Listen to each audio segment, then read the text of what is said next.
This episode's going to be on core competencies. This is an important subject when it comes to communication skills because a lot of the time when we're trying to fill that position or figure out what is our place in this career or company, we don't spend enough time with that how part. And what might help you overcome that how a little bit more, define it more narrowly, is looking at your core competencies. And you can apply this to a company. That's usually the easiest way to look at this, to a type of position you're filling with a certain job description. But when you spend time on what are those core competencies for this position, for this person running this department, you start to have an easier time defining the career path with less roadblocks. So it's important to you, for whoever is listening to this, and this applies if you're an individual, this applies if you're working in your own business or side gig. It's also important to look at your core competencies, which is, we could say, your talents. Okay, if you want to do that in terms if you're an individual. But I'm going to speak to core competencies in terms of a role. And it's important that here are some tips into defining quality core competencies. The first tip is you have to define what a beginner looks like in this position, what an intermediate looks like in this position, and what an advanced person looks like in this position. And you also have to define the beginner's timeline, the intermediate's timeline, and the advanced person's timeline. So a simple thing might be, well, a beginner has, let's just say, it's time management skills. It might be that they need to just have a time management process, a document, an app, a tool, a system. So that's something that could be a core competency for a beginner right there. Now, an intermediate would be, building off of that point, is that that individual is using that time management tool now.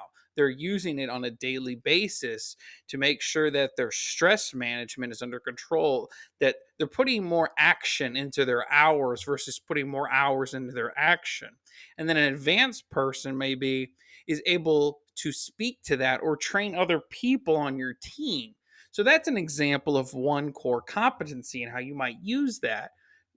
We're going with the time management example. The other part of defining your core competencies, because there's going to be many in different positions or in your business of what role you play, is you have to define what core competencies are most important versus least important. Or another way of saying that is in terms of priority.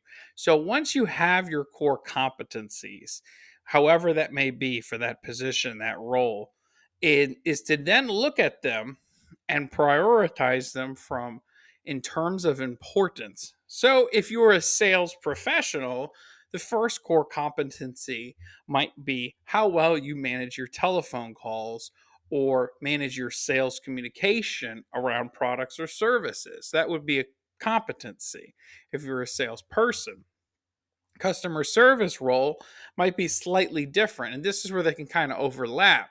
A customer service's main core competency might be number one, conflict management or relational management in terms of how those two roles distinguish.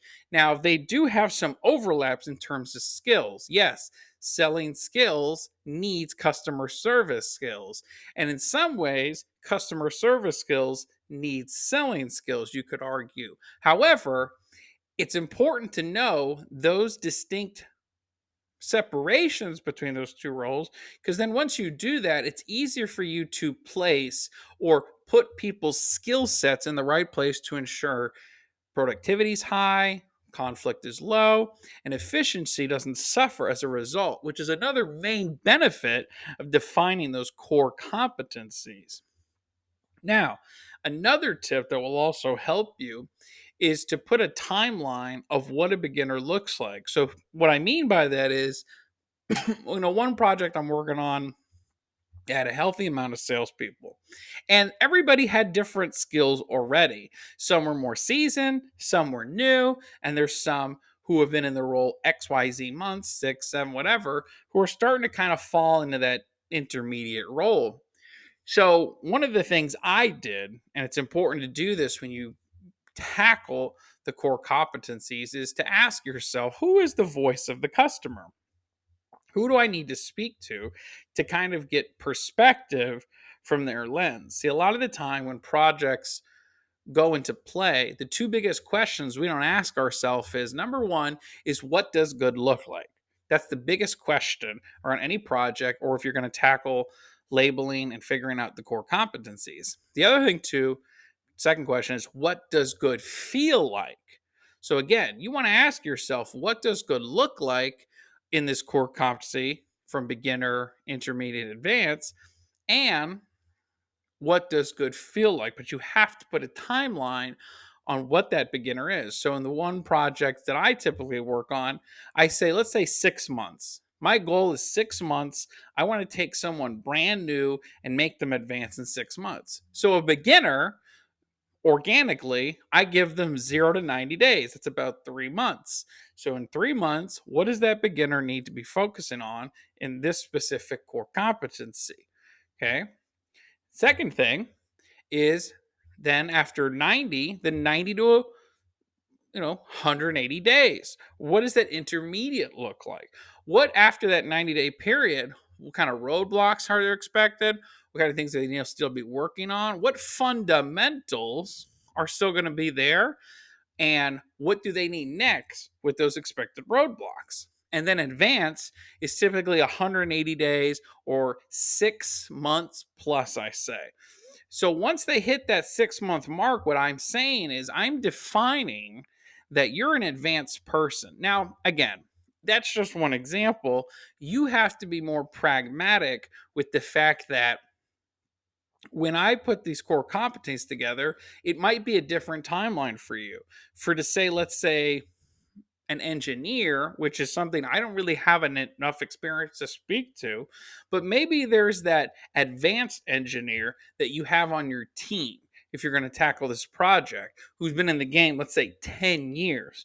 My recommendation in working efficiently on this role and efficiently in this task to define core competencies is start with an advanced person and capture that voice of the customer. Let me say that again. Start with an advanced person and capture that voice of the customer. And here's why that's critical for you.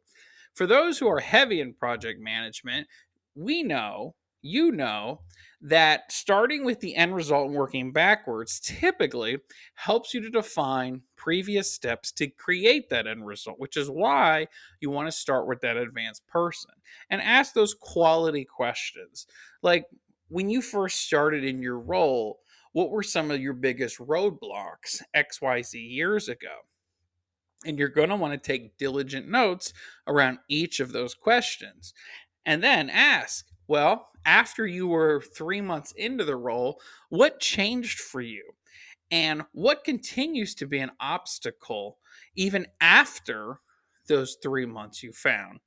And you'll start to find pretty quickly in a 15 to 30-minute conversation, you can take those 10 years of wisdom, experiences, and mistakes, and then work backwards. And this is where it gets really cool is the fact that you've captured that advanced voice of the customer first.